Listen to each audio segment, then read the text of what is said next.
우주 어딘가를 항해하고 있는 와중 미확인 신호를 포착하고 이내 알 수 없는 생명체에 의해 공포로 젖어가는 이야기 에이리언입니다.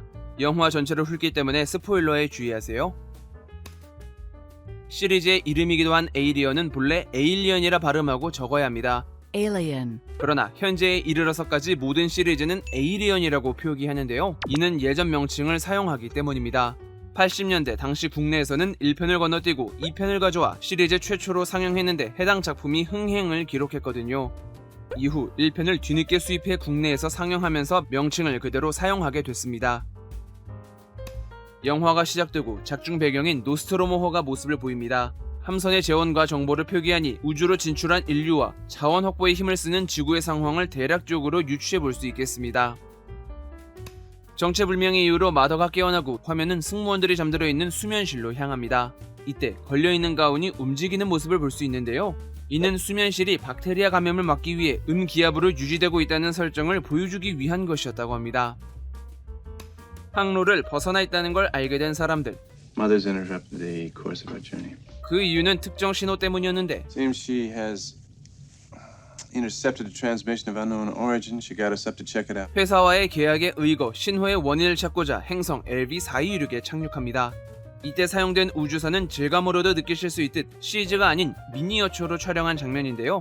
1편이 제작됐던 7, 80년대에는 카메라의 화각을 이용한 트릭으로 실제로 구현할 수 없는 장면들을 만들어냈죠. 이에 거대한 규모를 체감시킬 수 있도록 배우들 역시 풀샷으로 찍을 땐 어린아이들이 대신 연기했다고 합니다. 참고로 이때 아역들은 리들리 스콧 감독의 두 아들과 촬영 감독의 아들이었습니다. My two sons and the cameraman's son, small costumes made for them so the landing legs look bigger. 그렇게 행성을 돌아다니며 신호를 포착하는 과정에서 발견한 미지의 구조물, 특이한 통로를 지나 마주한 것은 거대한 사이즈의 사체였습니다. 일명 스페이스 자키. 그러나 영화는 이 생명체가 누구인지 정체는 무엇인지를 전혀 다루지 않습니다. 제작 당시에도 메인 세트가 아닌데다가 아주 잠깐 나오는 이 장면을 위해 이렇게 많은 투자가 필요하냐는 의견에 반대가 심했다고 하는데요. 그러나 에이리언 시리즈를 디자인한 기거의 그림이 영화의 완성도를 높여줄 것이라고 주장해 완성할 수 있었다고 하죠.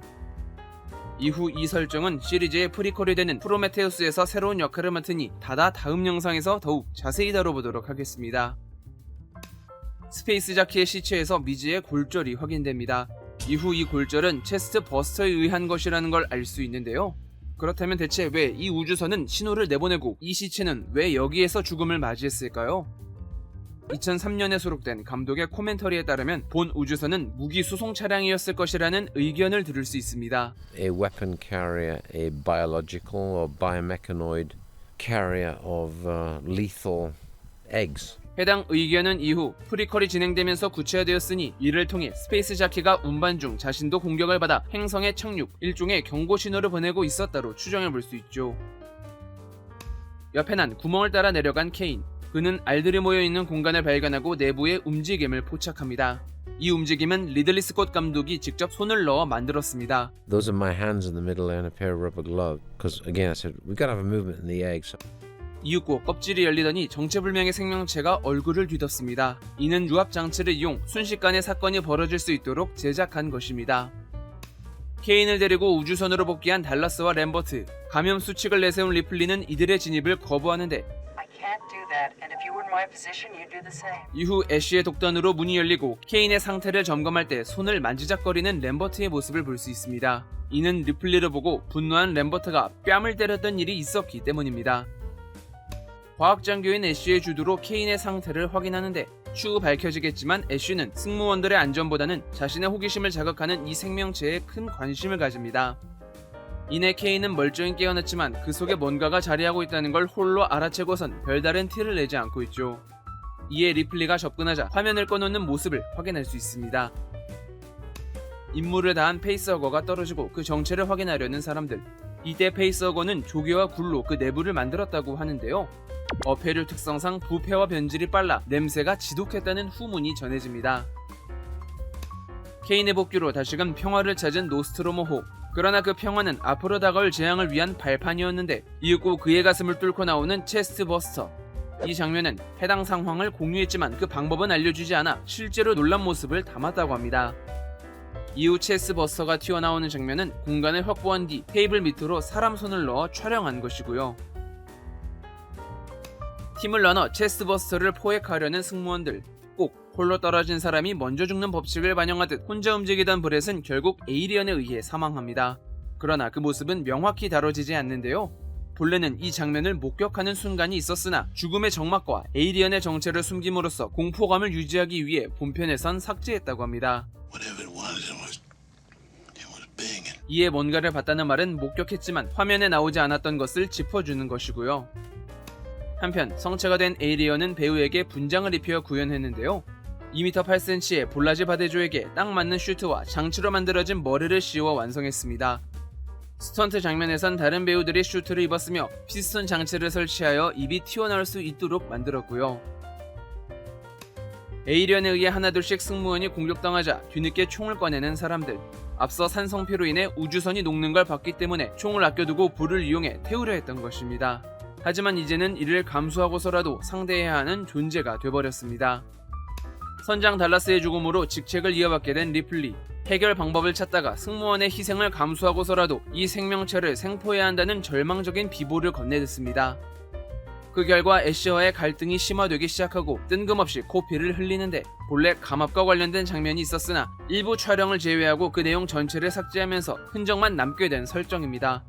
극한의 스트레스를 받고 있다는 것과도 연결할 수 있어 그리 어색하지 않으면서도 이후 등장할 흰색 인공혈액에 빗대어 인간임을 강조하는 역할을 맡게 되죠.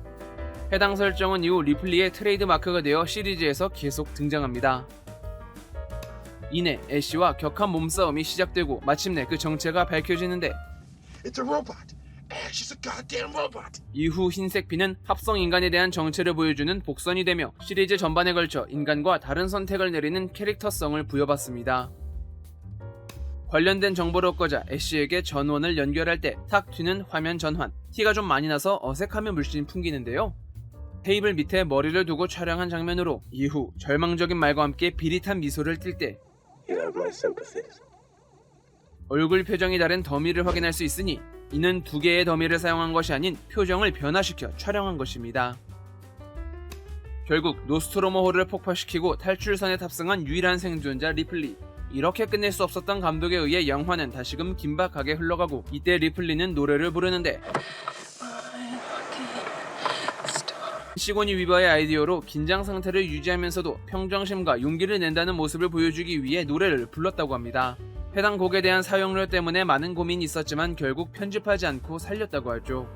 Powers that be back in the studio said, "Do you know how expensive my lucky star is?" But that was it. 프랜차이즈 시리즈를 이끄는 1편들은 언제나 날 것의 감성을 가지고 세계관을 구축해 아직까지도 영향을 주고 있다는 걸 생각해보면 이야기의 구조와 매력이 얼마나 중요한지를 여실히 느낄 수 있게 됩니다. 앞서 제가 다뤘던 터미네이터와 매드맥스에서도 그랬듯. 제가 준비한 영상은 여기까지입니다. 좋아요와 구독 버튼 눌러주시면 영상을 만드는데 큰 힘을 받을 수 있습니다. 그럼 저는 다음 영화인 2편 에이리언2로 찾아뵙겠습니다. 감사합니다.